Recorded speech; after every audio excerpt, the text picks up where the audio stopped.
Bismillahirrahmanirrahim. Assalamualaikum warahmatullahi wabarakatuh. Perkenalkan, nama saya Hendrik dengan NIM Stambuk D101212668. Adapun substansi dari video ini yang berisi tentang pengertian norma hukum, objek norma hukum, subjek norma hukum, dan masa berlakunya. Sebelum kita masuk ke norma hukum, kita harus mengetahui terlebih dahulu apa itu norma. Norma adalah suatu ukuran yang harus dipatuhi oleh seseorang dalam hubungannya dengan sesamanya ataupun dengan lingkungannya. Istilah norma berasal dari bahasa Latin atau kaidah dalam bahasa Arab, sedangkan dalam bahasa Indonesia sering juga disebut pedoman, patokan, atau aturan. Dalam perkembangannya, norma diartikan sebagai suatu ukuran atau patokan bagi seseorang dalam bertindak atau bertingkah laku dalam masyarakat. Secara sederhana, norma adalah suatu ukuran yang dipatuhi oleh seseorang dalam hubungan dengan sesamanya atau dengan lingkungan. Oke, kita langsung masuk ke poin yang pertama, yaitu norma hukum. Norma hukum adalah aturan atau prinsip-prinsip yang mengatur perilaku masyarakat dalam suatu sistem hukum. Norma hukum merupakan kesepakatan yang dibuat oleh seluruh unsur masyarakat atau yang mewakili masyarakat di wilayah-wilayah tertentu. Norma hukum sangat penting untuk disepakati karena dibahas tentang apa yang dilakukan dan apa saja yang tidak boleh dilakukan.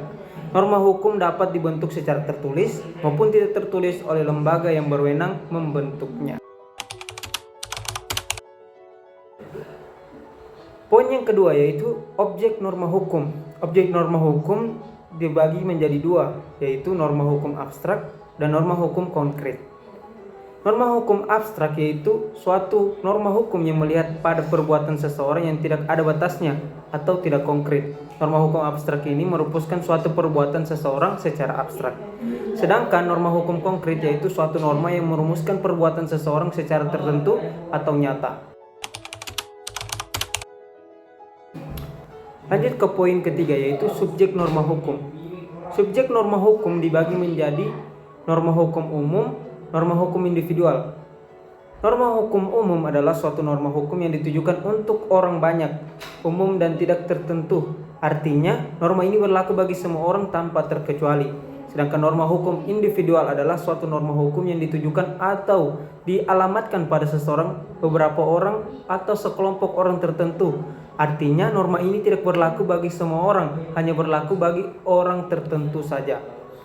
Adapun norma hukum yang dikelompokkan menjadi 4, yaitu yang pertama, norma hukum umum abstrak adalah suatu norma hukum yang ditunjukkan untuk umum dan perbuatannya masih bersifat abstrak. Norma ini dirumuskan sebagai berikut, yaitu setiap warga negara dilarang mencuri, atau contoh yang kedua, setiap orang dilarang membunuh atau sesamanya. Kemudian yang kedua, norma hukum umum konkret, yaitu suatu norma hukum yang ditunjukkan untuk umum dan perbuatannya sudah tertentu atau konkret. Norma ini dapat dirumuskan sebagai berikut. Misalnya, setiap orang dilarang mencuri mobil merek Avanza berwarna hitam yang diparkir depan toko Sabrina. Kemudian yang ketiga, norma hukum individual abstrak, yaitu suatu norma hukum yang ditunjukkan untuk seseorang atau orang tertentu dan perbuatannya abstrak atau belum konkret. Contohnya, Devi yang beralamat di Jalan Durian dilarang mencuri.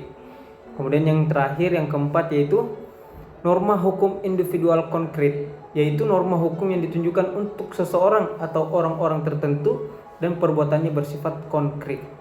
Contohnya, saudara Devi berumur 24 tahun, alamat Jalan Durian nomor 12, wajib memakai baju dinas. Oke, selanjutnya kita masuk ke poin yang keempat, yaitu masa berlakunya norma hukum. Masa berlakunya norma hukum ini ada dua. Yang pertama, norma hukum yang terus-menerus. Norma hukum yang terus-menerus adalah norma hukum yang berlakunya tidak dibatasi waktu, sehingga dapat berlaku secara terus-menerus sampai norma itu dicabut atau diganti dengan norma yang baru. Contoh, norma ini biasanya terdapat dalam suatu undang-undang. Kemudian yang kedua, norma yang satu kali selesai atau en mahlik adalah norma hukum yang berlakunya satu kali saja dan setelah itu selesai. Sifatnya hanya menetapkan saja, sehingga dengan adanya penetapan itu maka norma hukum tersebut selesai. Contohnya yaitu surat keputusan kepada PNS. Baik, itulah pemaparan materi dari saya. Saya ucapkan sekian dan terima kasih.